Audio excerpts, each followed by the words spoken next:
Hi, welcome to this video. And I got this watch. It's a Hublot, Hublot. It's I believe it's from the 1990s. It's an automatic watch. Um, got it on eBay from Uruguay, and the guy was asking I think $850, and I talked him down to $550. So it was the watch only, without the Hublot strap. And I've been emailing back and forth to Hublot, and the strap parts for the strap are extremely expensive. Just the two metal side pieces, they're just little side pieces for the strap. They go right here.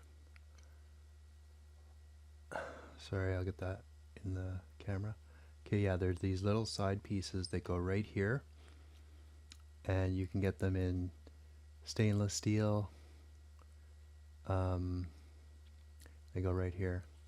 You can get them in stainless steel or steel and gold, and they're like I think it was $450 each, $350 each, maybe $350 each, I think,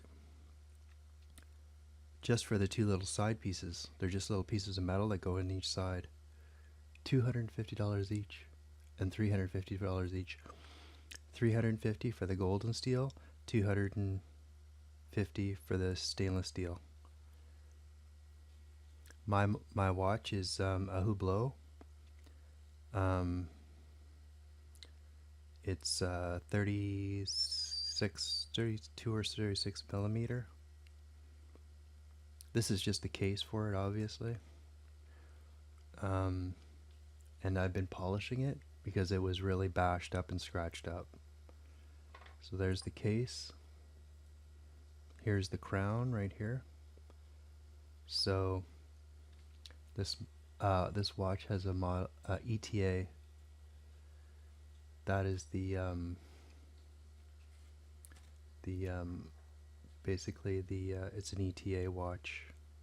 And I was reading about the ETA. It was their slimmest movement at the time in the 90's. The ETA automatic movement. And I think it's so anyways, this is the case. Here, I'll take the case back off.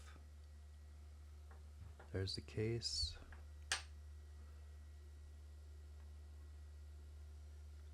So yeah, this is my Hublot. There you go. So you can see I've been polishing it. And so there's a little rubber seal too. There's a little rubber seal there. And there's 6 screws, and it's got a double seal. It's got a rubber seal. You can see, I don't know if you can see it, but there's a tiny rubber seal right here. You can see it right there. There's this rubber seal right here, and then there's another rubber seal that goes around the screws. So the back is like got 2 double rubber seals. And then the where the crown goes in, it goes into a little hole, and then there's like a sleeve on the hole, like that. So you can see there's a little sleeve that the crown goes into. So that's for waterproofing, I guess. And oh, it even pushes in. That's nice. So yeah, there must be something in there. There must be some like rubber in there or something. So there must be like a rubber seal in there, because you can feel like when you push it in, it grabs onto something. Like it doesn't grab onto something, but you can feel it sort of stays put. So there must be a little tiny seal. Sorry about for the photography, but there must be a little tiny seal inside there, because you can see that it's not falling out. See how the crown is staying in there? It's not falling out. So there must be a tiny little seal in there. You can just pop it out. Just like so. But this is a Hublot from the 90's. there's a tiny little spring in here too. I'm not going to take the spring out, but there's a little circular spring piece of metal right go in here, and that holds the bezel. So, and when you're putting it on, you have to make sure that that spring is fully tucked in, or else it won't go on. So you got to really tuck that spring in to there's a little ridge where the spring goes in. You just got to tuck it right into there, and then you can just snap the bezel. The bezel just snaps on. You just put it on the right place, and then just put a little bit of force on there, and it'll snap down. And if you have a watch like this, the sapphire crystal is in really good condition. So the sapphire crystal on these watches is really, really hard, and you know, it's you know, why you pay a little bit extra for this watch is because it's got that sapphire crystal, which is so friggin' durable. So yeah, this case was very, very scratched up. This part here, I don't know if you can see it, but there's a little thing here, and that's like a little, it helps the thing click around, like your bezel click. So that's like kind of a little spring operated pin or something right there. And so there you can see the picture of the case from the sides, all the sides. There you go. And you can see on this model, this part is gold, and it's sort of like a gold sandwich. So there's like gold and stainless steel sandwich right around there. And then the crown, it looks like this is an early model because the crown is sort of, it doesn't have the logo. So I noticed that there's different versions of this watch. And so there's the crown, and I even polished the crown. So I even polished that crown. So it's easy. And again, here's the case back, and there's like 6 screws. And the serial number is there on one side, and the model number's on the other side. So it's a 1550.2. That's the model number. 1550.2, 30 atmospheres, 300 meters, 30 atmospheres.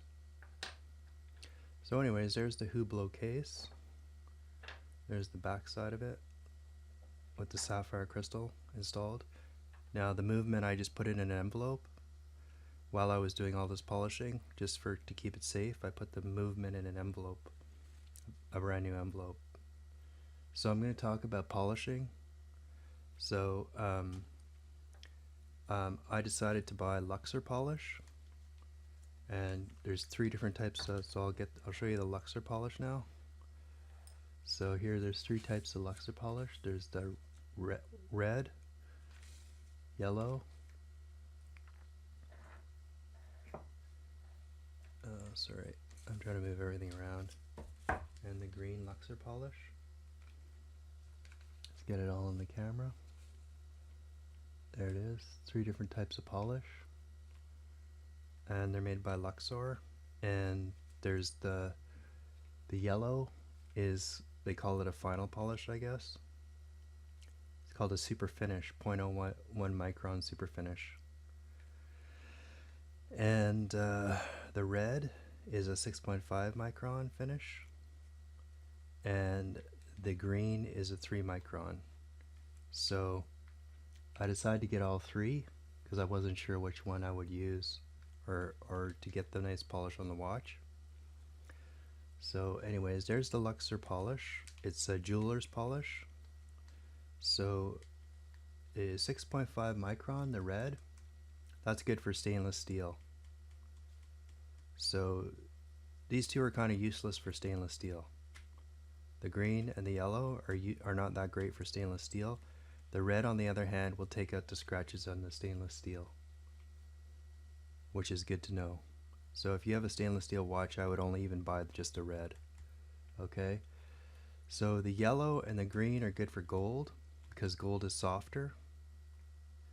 And so that's just, you know, what I'm trying to tell you. Now, I had some very, very bad scratches in this watch, and I bought some on a recommendation of a YouTube video. I got some emery boards as well,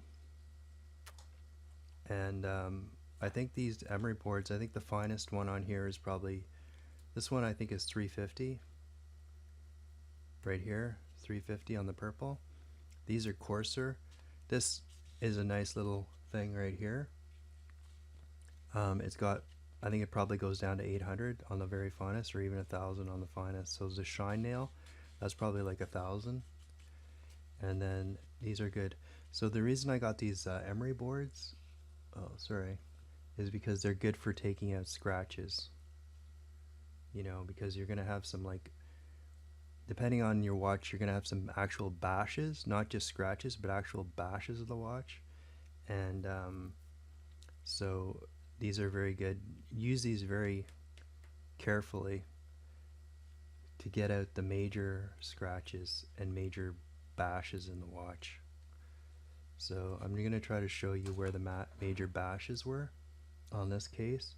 So all around the edges here were kind of like this edge that sticks out. I don't know. Okay, there. This edge that sticks out here was bashed quite a bit. This edge is bashed.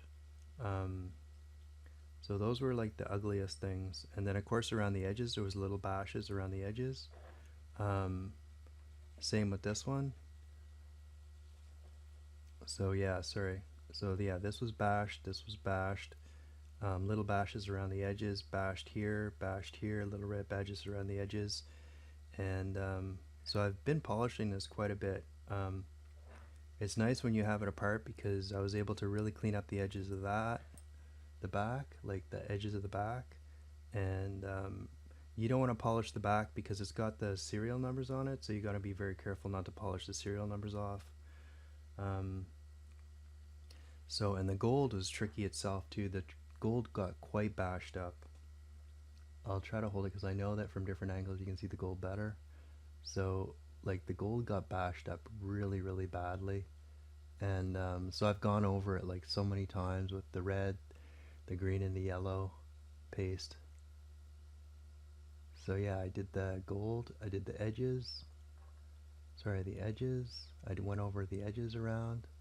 And I'll show you the tool that I used for polishing. So this is kind of a vibrational tool. It's a Fein tool. Mine's used, I got it on eBay. So it's a Fein tool, and it's the old version. It doesn't have the quick release. The newer ones have quick release. So you have to unscrew this bolt right here. You have to unscrew this bolt, and then this is a felt pad, a big felt pad. So I've been using this felt pad, and then I just put a little bit of water on the felt pad, and then there's like 3 points on the pad. So 1 point I've been using for the green, 1 point for the red, and 1 point for the yellow paste, which is not really like yellow. When it comes out, it's more like a really light cream colored. So yeah, a little bit of water, and then I take the tube of paste, and I just cut a little bit off the sleeve. I cut a little bit around. There's a little plastic, so I cut the plastic off around the edge there.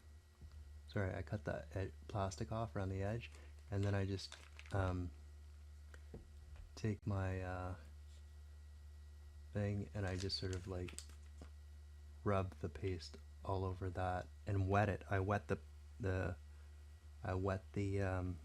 felt, and then I rub the Luxor all over that. And you can see it's really dirty. See how black it is? So that's all the crap that's been ground off.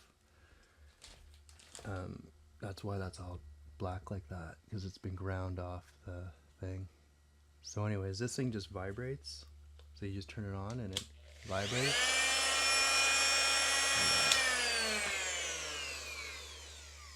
So you got to be careful when you're using that, but it goes quickly. It's a pretty fast machine for polishing. So anyways, yeah, I've been over it several times now, polishing this watch. So doing the sides and getting the dings out. I've been like really going after those dings. So yeah, if you have a watch like this, this watch has a very beefy case. So it's actually probably one of the easiest ones to polish because the case is so beefy. And the sapphire crystal, so you can't really damage the sapphire crystal with the polish. The polish isn't hard enough to scratch the crystal, which is good. So yeah, so there's my I don't know, there it is. So yeah,